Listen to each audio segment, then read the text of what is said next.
When flying a drone, there are three primary rules that need to be followed at all times. Keep it under 400 feet, keep it where you can see it, and know your airspace in case you're too close to an airport or other hazardous area.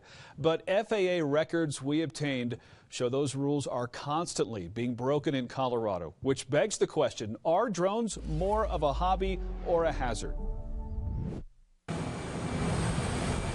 Every year, 700 cadets at the Air Force Academy learn to parachute. First one's gone.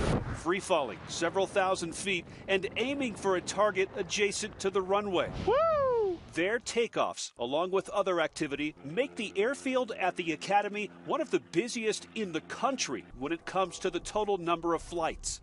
Chicago O'Hare, Atlanta, we rank right up there with the number of takeoff and landings. Lieutenant Colonel Jacob Stevens is the flight safety officer for the 98th Flight Training Squadron and was disappointed to hear that during a flight last September, the pilots aboard the parachuting plane reported seeing a drone flying at around 3,000 feet. It was one of dozens of drones spotted by pilots in Colorado from 2019 to 2021 that we found documented in FAA databases, each one involving a drone flying too high or in an area off limits. Over that 3-year period, there were 129 sightings in the Denver area, 16 in the Colorado Springs area, and 10 in other cities across the state. Among the sightings, a man using a drone to take pictures of the statue known as Lucifer barely half a mile from the nearest runway at DIA. The FBI showed up and confiscated his drone, but the man was never charged. Another drone flying over a helipad in Grand Junction forced all firefighting aircraft to avoid the area until it was gone. The operator was identified, but the FAA had no additional details on charges. Also at DIA, the pilot of a passenger jet reported a drone just 200 feet beneath it while flying at 11,000 feet. That operator was never found. But not every illegal drone flight is documented here. This video was sent to us by a KRDO viewer who wanted to capture the COVID-19 testing line at Chapel Hills Mall. The flight was completely illegal because it's less than 2 miles from the Academy's airfield. Leo Lujan is a recreational drone pilot who enjoys taking aerial photos and videos. He's careful to always inspect his equipment and verify on his phone where he's allowed to fly, but he admits many pilots don't. Do you think it's mostly people who don't know the rules or mostly people who don't care? It's mostly people who don't care, to be honest. He also explained that some drones don't have built-in restrictions for altitude or airspace. Maximum flight altitude reached. Allowing operators to more easily break the rules. You get yourself a Holystone drone. It looks just like a DJI, like a Mini 2, Mini 1, but that thing will go straight through an airport, and it has a camera on it, but there's no restrictions on it. So illegal. And there are plenty of videos online that show just how high some are willing to fly or how little regard they have for other aircraft in the same area. The most popular drones nowadays weigh between half a pound and 3 pounds, and many people question how much damage something like that could really cause.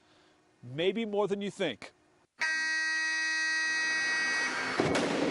The University of Dayton Research Institute used a special air cannon to simulate a popular model striking an aircraft wing at high speed. Slowing down the video, you see that instead of shattering on impact, it penetrates deep into the wing before coming apart. That's scary. Lieutenant Colonel Stevens confirms this type of damage could cause an aircraft to crash.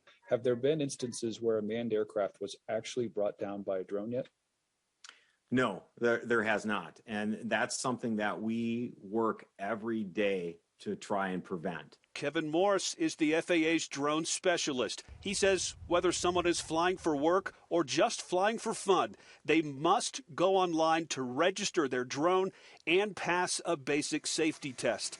And he hopes people understand that when they buy a drone, they are buying an aircraft. Drones and traditional aircraft are going to share the same airspace. They're doing it now.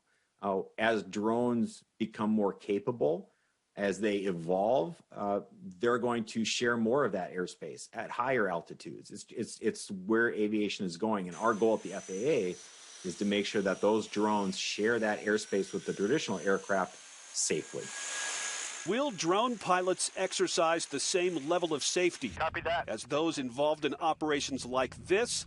Not likely, but Stevens hopes they at least take a few minutes to ensure their flight doesn't lead to catastrophic damage to another flight. You're cleared off. Have a good job. And potentially lives lost.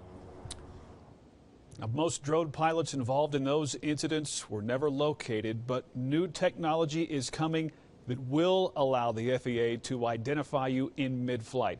If you're caught flying in the wrong area or without your safety test certificate in hand, you can be fined anywhere from a few $1,000s to nearly $2 million in one extreme case. Right now at KRDO.com, you can find links to those FAA databases, how to register your drone, and how to take that required safety test. Important stuff. Bart, thank you.